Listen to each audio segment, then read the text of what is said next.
Hello dear students, today we are going to deal with the topic of post-term pregnancy. This is also known as post-maturity.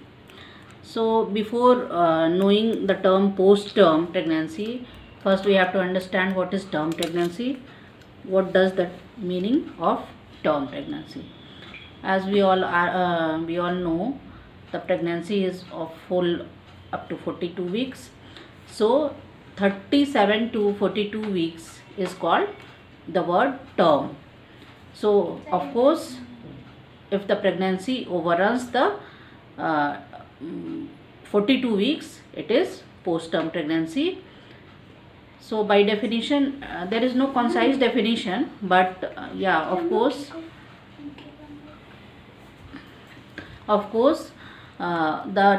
any pregnancy which has the tendency to overrun 2 weeks beyond expected date of delivery, that is 294 days, is called post-term pregnancy or post-maturity. Incidence wise, it is between 4 to 14%, but nowadays due to recent advancements in different diagnostic techniques or proper follow-up or antenatal care in the pregnancy, usually the incidence has been decreased in many parts of the world. On an average it is 10%. Now we should know what are the different etiological factors. What can be the different etiologies? So first and foremost, as we all know, or we should know, it is inaccurate date, or when the LMP is not precisely known.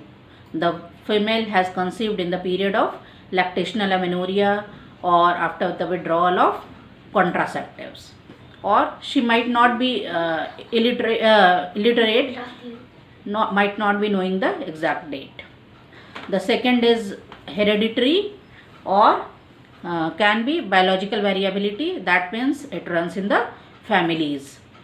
The third is maternal factor, means having the female having history of prolonged pregnancy, or if the female is having sedentary lifestyle. If the lady is active, her muscles are toned up and they are working but for sedentary women it becomes difficult. She is primipara or she is elderly multipara. There can be fetal factors like anencephaly, where there is abnormal hypothalamic pituitary axis leading to decreased level of cortisol and labor initiation or induction of labor. There is no spontaneous initiation of labor. Then comes placental factor. This is a reduction of sulfatase leading to decreased estrogen level. So these are the different etiologies that are known till date. Okay, the expected date of delivery is at 40 weeks of pregnancy. So pregnancy beyond 40 weeks but not going beyond 42 weeks. In old days, these types of pregnancy were called post-dated pregnancy, but nowadays this term has been obsolete. We can say these as prolonged pregnancies, but these are not under the category of post-term pregnancy. Now comes the subheading of how to diagnose these type of pregnancy. So if the female is having proper antenatal care, then it is very easy, as we are following the patients since beginning, and usually the incidence is very less, we cannot say. But when the woman comes in the later or in the post-term part only, she comes after term, then it becomes difficult to exactly diagnose the post-term pregnancy. But still we have to start with clinical diagnosis, and then comes investigation. So clinical part, we have to start with the history only. We have to take the proper history of the antenatal lady, and Of course, if she is knowing the date of accurate LMP date, it is not very difficult. But yes, if she doesn't know, it becomes a bit difficult. Then comes the examination part. If she comes in the period of post term, we have to do the physical examination. In that, about fundal height, about abdominal girth, these all decreases after term because of reduction in the amniotic fluid. So by these ways, clinically we can estimate or we can diagnose the post-term pregnancy. Then comes investigation part. During history, we can go for the earliest possible ultrasound or first trimester scan, as during that period the measurement is very small and we can have the accurate dating. Then comes investigation part. So of course, as we all know, ultrasound is the most accurate diagnostic tool. We have to take the composite biometry. That means we have to take into consideration femur length, biparietal diameter, abdominal circumference and head circumference. These all in toto, if done, in most of the cases we can diagnose the maturity, or we can know the maturity of the fetus. We also have to see the placental part. That means placental maturity, that we know by the look, by having the look on placenta. That means in hypermature placenta there are lots of calcification and infarction. These can lead to impairment in the blood supply of fetus. So this way we can diagnose. Most of the cases we diagnose with these two tools. Then of course the look of the fetus, but it is after delivery. The fetus will be having old man look, thin fetus, umbilical cord, there is decrease in the Waters jelly, so chances of cord compression is there. Amniotic fluid will be very less. Vernix will be very few in amount or small in amount. Liquor might be meconium stent thick, and so this way the fetus will look slightly having old man look in post-term pregnancy. Now, what are the different complications? Basically, there are fetal complications only, as there are very less chances of maternal, per se no maternal complication in post-term pregnancy.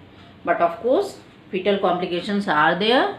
So to start with, or to begin with, during pregnancy period, means before start of labor, the fetal, as there is hypermaturity of placenta, it can lead to fetal hypoxia and meconium stains in the fetus, in the amniotic fluid of fetus. There can be fetal acidosis, hypoxia, dysmaturity, macrosomia in the fetus because of prolonged gestation. So, and these will lead to difficulty during, or complications during, the labor. So what can be the different complications during labor?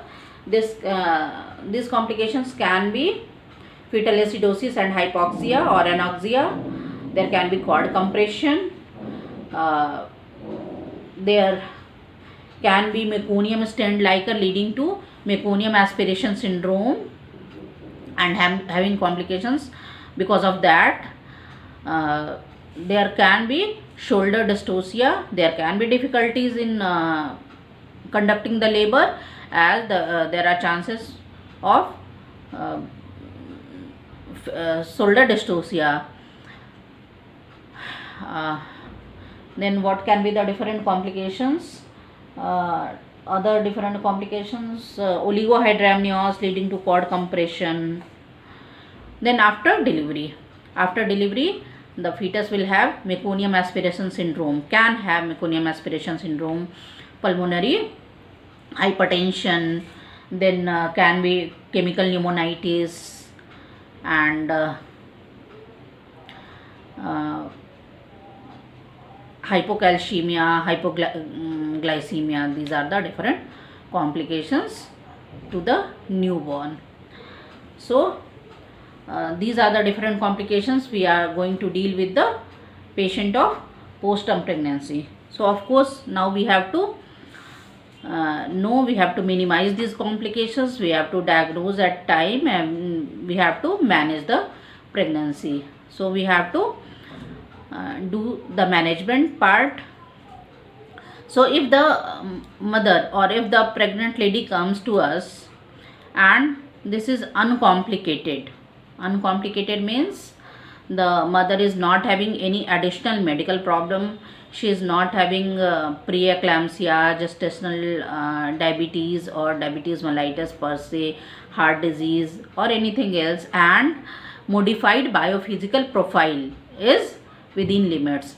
So we have to wait for 7 to 10 days after expected date of delivery, and if the labor doesn't start even after 10 days, by 10 to 14 days we have to deliver. Somehow we have to deliver the fetus. So in uncomplicated cases, and if the fetus is doing well in utero, means modified biophysical profile is okay. What does it mean? Modified biophysical profile is reactive NST and this amniotic fluid index within normal limits, means it is more than 5. A5 should be more than 5, and reactive NST bi-weekly we have to do. Till the date it is okay, we can continue. If it is having if it is showing difficulties or problems, we have to deliver, of course. So if the pregnancy is uncomplicated, we can think of induction and towards normal delivery, normal labor and delivery we have to proceed. But if it is already complicated, we have a bias towards cesarean delivery. So we have to do regular biophysical profile, and if the we have to do Bishop scoring. If the cervix condition is okay, means Bishop is favorable, we can do amniotomy or low rupture of membranes and then start syntocinon drip, and we can wait for normal delivery. But if the patient is already having complications, we have to directly go for, and cervix is unfavorable, we have to go for cesarean delivery. Here, when the patient is uncomplicated, that is having no other complicating factors, and cervix is favorable, then we have to go for amniotomy. But if it is unfavorable, we have to put prostaglandin gel, that is dinoproston, as we all are knowing, PGE2 gel, inside to make the cervix ripen. Once the cervix gets ripened, we can do low rupture of membranes. If the liquor is clear, we have to start syntocinon drip, and we have to wait for normal delivery. But if the liquor is meconium stained and the patient is having advanced labor, we can do fetal scalp blood pH to know about the fetal acidosis. If it is okay, we can continue for normal, we can augment. But if at all it is not favorable, means acidosis is present, fetal acidosis is present, we have to go for cesarean delivery. So this is in gist the management of postpartum pregnancy.